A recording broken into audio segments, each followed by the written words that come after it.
Vita Datau, pakar gastronomi. Dan gue Ade Putri Paramadita, culinary storyteller. Bersama Vita, kali ini gue akan mengupas tuntas ilmu gastronomi dan kuliner Indonesia. Dari sejarah akulturasi budaya pada makanan, sampai promosi wisata Indonesia melalui gastrodiplomasi yang sedang digencarkan akhir-akhir ini. Inilah Interview, Eat and Interview.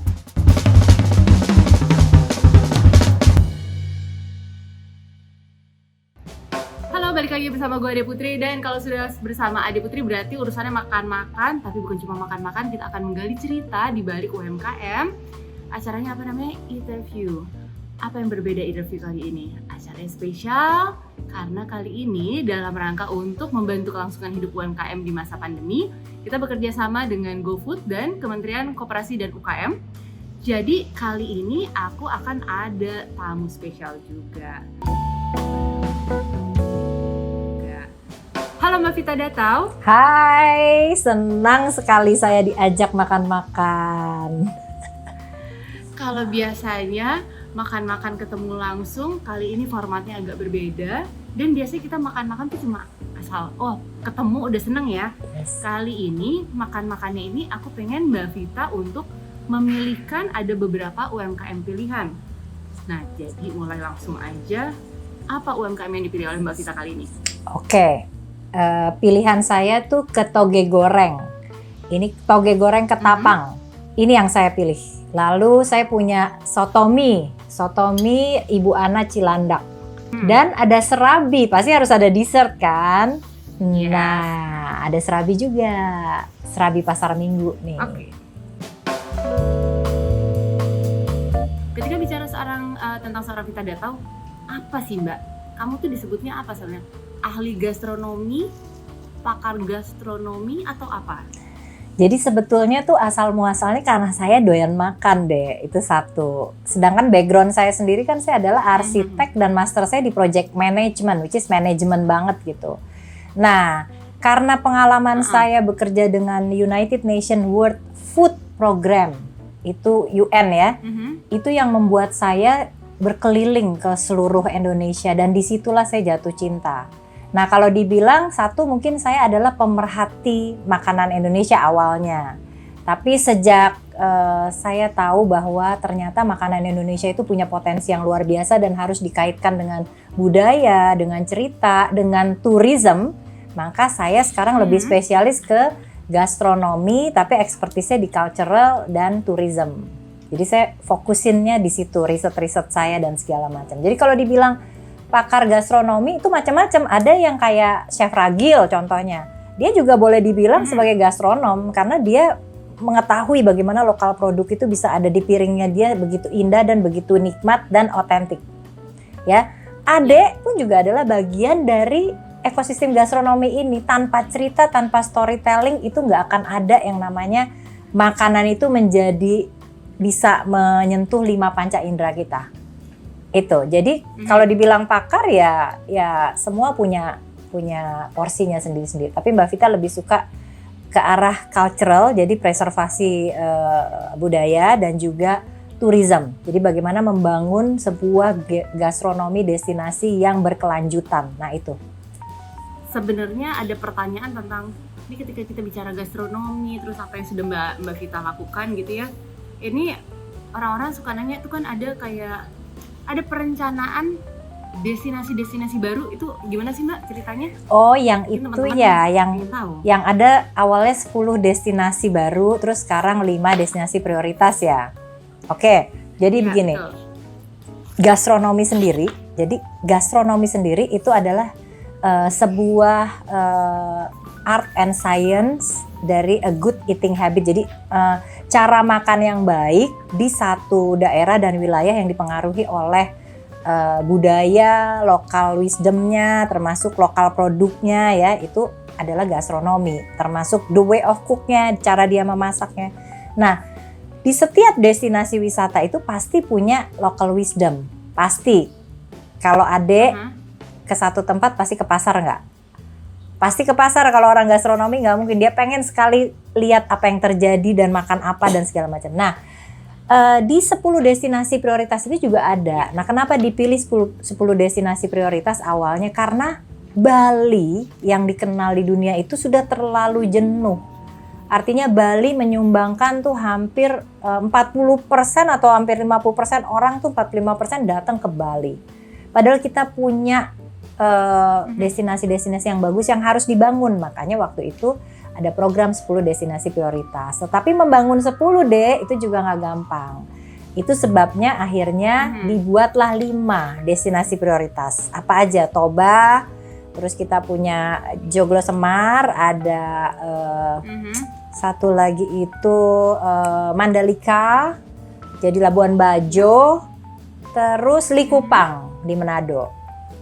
Itu dia. Nah, semua daerah-daerah itu punya makanannya, gitu, punya makanan khasnya.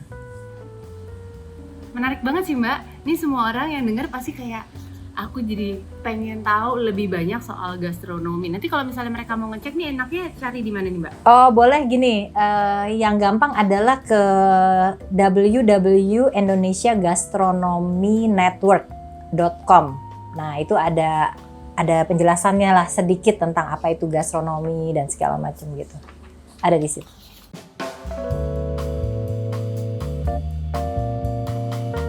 Kita mulai dulu dengan yang pertama, toge goreng. Mbak, kenapa milihnya si toge goreng ketapang ini? Ada cerita apa sih sampai Mbak Vita milihnya dia nih? Sebenarnya satu ya, yang menarik kalau kita tuh suka makan, kita lihat di GoFood gitu. Kadang-kadang kita walaupun belum pernah coba gitu ya, itu kita bisa lihat dari reviewnya. Tapi karena toge goreng ini kan aslinya harusnya di Bogor nih, yang betul-betul kayaknya orang tuh kalau datang ke Bogor makan toge goreng kan, kita kan di Jakarta. Jadi saya pilih ada beberapa sih. Nah ini salah satunya saya lagi kepengen banget yang kata temen saya juga enak banget gitu. Dan saya udah pernah coba. Dan ini adalah yang kedua kalinya saya makan ini. Really good. Aku udah coba dan setuju sih. Ini bumbunya enak banget. Ada rasa asamnya tuh dari rasa fermentasi ya Mbak ya. Dari si oncom yang jadi bumbu dasarnya. Terus udah gitu berpadu dengan ada rasa manisnya, ada gurihnya. Ini makanan khas Bogor ini emang kalau menurut aku menarik banget. Karena memadukan ada mie, toge, potongan tahu dengan si bumbu yang basicnya dari oncom tadi. Ini kalau kita lihat kayaknya dari perpaduan ini ya Mbak, budaya. Maksudnya mie itu biasanya orang-orang bilang mie ini adalah mie dan toge sama tahu itu Chinese. Yes. Oncom apakah kira-kira dari Chinese juga atau apa kita nggak tahu nih. Karena kan sebetulnya oncom itu kita kenalnya di Jawa Barat ya Dek ya. Dan Bogor itu kan bagian dari Jawa Barat ya. Dan tauco. Nah ini menarik nih, ada tauco-nya Dek. Oh, oke. Tauco itu yang bikin rasanya itu lebih apa, punya karakter gitu loh. Ini adalah tauco-nya, yes, dan tauco itu juga adalah Chinese. Lebih banyak di makanan-makanan. Iya. Yes, gitu. Nah, jadi aku sendiri membayangkan apakah di sana sebenarnya mereka punya makanan yang sekilas mirip atau jangan-jangan emang ini dipindahkan terus mengalami akulturasi budaya sehingga ya bentuknya jadi kayak apa yang kita lihat di toge goreng sekarang gitu. Betul, karena gini kalau apa kita lihat ya, makanan Chinese itu kan kalau kita bikin tumis-tumisan biasanya mereka kasih tauco kan, jadi tumis-tumisan. Nah sementara ini kan sebetulnya prosesnya pakai air tapi seperti menumis, seperti kita menumis. Jadi itulah mungkin yang dijadikan. Dan biasanya kan kalau makanan Chinese tuh kita nggak akan kasih garam, justru kasihnya kayak kecap asin, kecap ikan atau tauco justru yang membuat ini menjadi asin. Itu tuh kira-kira. Iya benar. Mbak Vita, ini ada cerita menarik tentang toge goreng. Jadi konon di Bogornya sendiri itu nyari toge goreng juga udah susah. Ya sama lah kalau di Jakarta kita sampai kalau udah tahu mangkal di mana tuh biasanya itu terus yang kita datengin gitu kan ya. Nah permasalahannya adalah biasanya para pedagang ini anak-anak tuh udah nggak ada yang mau nerusin Mbak. Tapi ini kan jadi potensial untuk kalau kita bisa jadi kehilangan salah satu makanan yang ikonik banget di daerah ini. Betul, gitu. betul. Jadi gini sebetulnya gini Dek. Pada saat kita sebagai orang tua ya, misalnya saya yang punya bisnis ini, itu bagaimana kita memperkenalkan ini ke anak kita dan membuat menjadi cinta. Nah, cerita-cerita di balik makanan itu tuh Dek, yang bisa membuat kita tuh menjadi jadi jatuh hati gitu. Kalau di Bogor sendiri Dek, itu ada beberapa tempat Dek, ada yang dia sudah agak modern sedikit. Jadi maksudnya bukan yang ada satu yang memang cukup jauh di bawah pohon gitu ya. Kalau ini keluar tol langsung belok kiri, itu di Jalan Pajajaran di dekat Roti Unyil. Nah, itu ada toge gorengnya juga enak. Jadi kalau kita bisa nemuin tempat-tempat itu dan kita menyuarakan ke semua orang, maka makanan itu sebetulnya bisa dilestarikan karena dicari orang. Begitu demand-nya ada, pasti makanan itu tetap ada.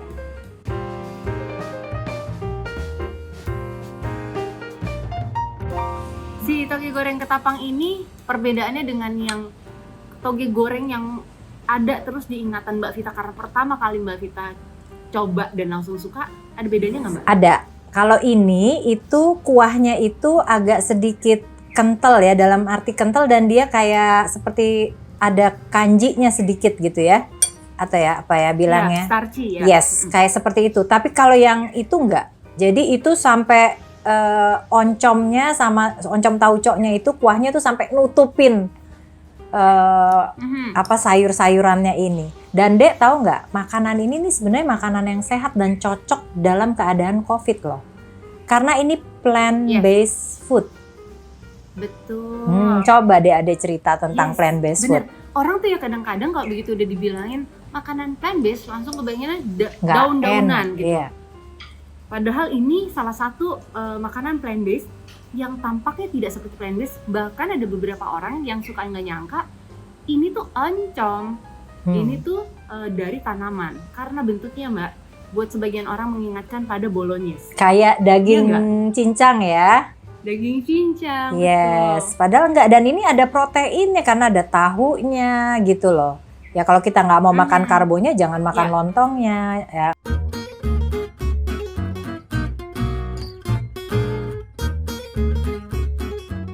By the way Mbak, ini tadi kita udah bicara tentang semua makanan-makanan plant-based. Untuk menu keduanya, Mbak Vita pilih UMKM apa lagi? Oke, saya pilih soto mie. Nah, ini juga makanan kesenangan saya nih, Dek.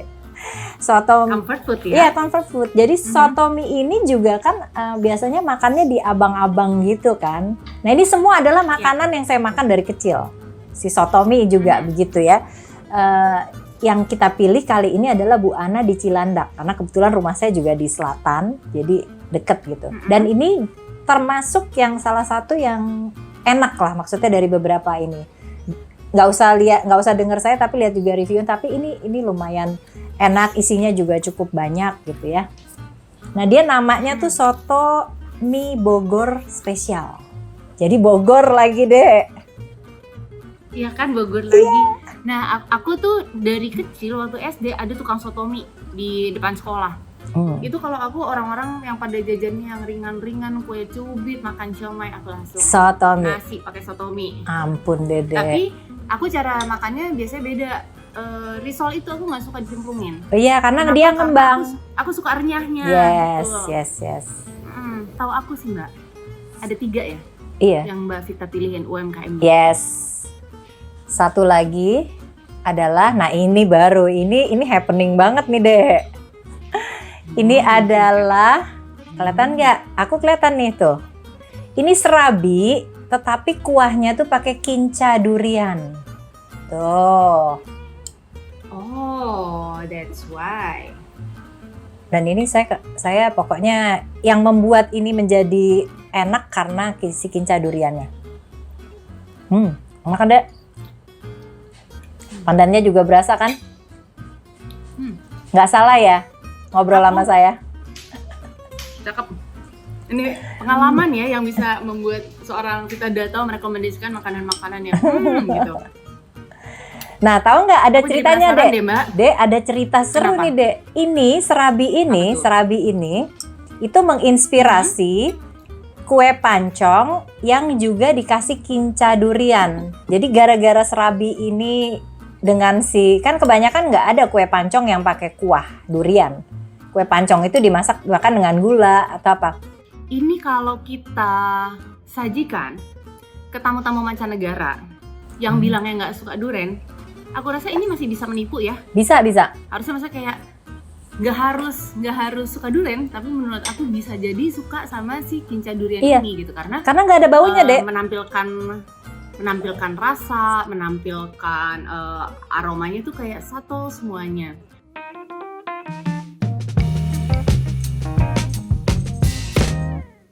Nah, di akhir acara saya cuma mau mengingatkan teman-teman, pokoknya kalau misalnya mau order, tinggal lihat.